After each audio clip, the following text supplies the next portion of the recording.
这里竟是马来西亚动物园呀！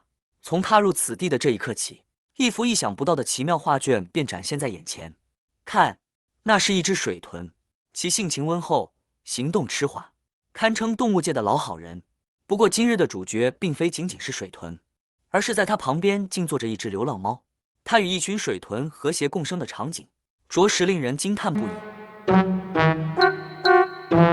特别的是，这群水豚竟然领养了这只猫。正因如此，这只猫吸引了众多游客，甚至有游客会特意从很远的地方赶来动物园，只为看它一眼。在2023年6月，动物园管理层决定用它的名字来给水豚的围栏命名。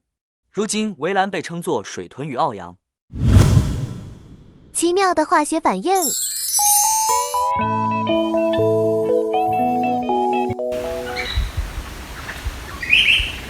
这一群温顺的水豚和一只带有野性的流浪猫之间究竟会产生怎样奇妙的化学反应呢？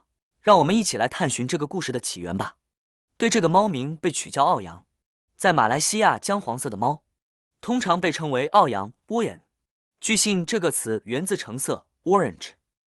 动物园副总裁罗莎莉 （Rosalie） 说，奥洋3年前首次出现在动物园，据信是在疫情期间被可悲的遗弃在那里的猫之一。Boleh dikatakan hubungan antara Oyen dan Capybara sangat baik dan akrab。罗莎莉形容奥洋是动物园的明星，并表示90%的游客蜂拥而至去看它，但它可能在那里，也可能不在，因为就像典型的猫一样，奥洋随心所欲的来来去去。幸运的话，在探访期间，可以看到它在享受一些猫粮，而它的水豚家人则在吃蔬菜。饭后，它就安顿下来，悠闲的小睡。这确实是猫的生活。罗莎莉还说，奥洋已经习惯了水豚围栏周围好奇和着迷的人群，他们正在把自己从一只流浪猫变成一颗明星。看到奥洋已经找到了一个非常幸福的结局。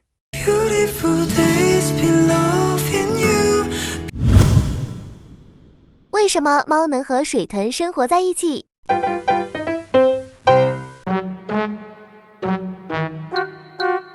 水豚是一种很独特的动物，它们体型较大，是世界上最大的啮齿动物。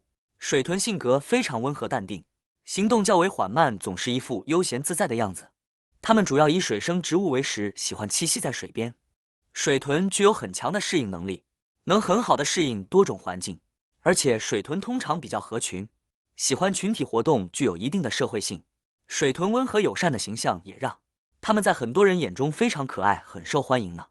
这或许就是它能与猫和谐生活在一起的原因吧。这种奇妙组合实在令人称奇。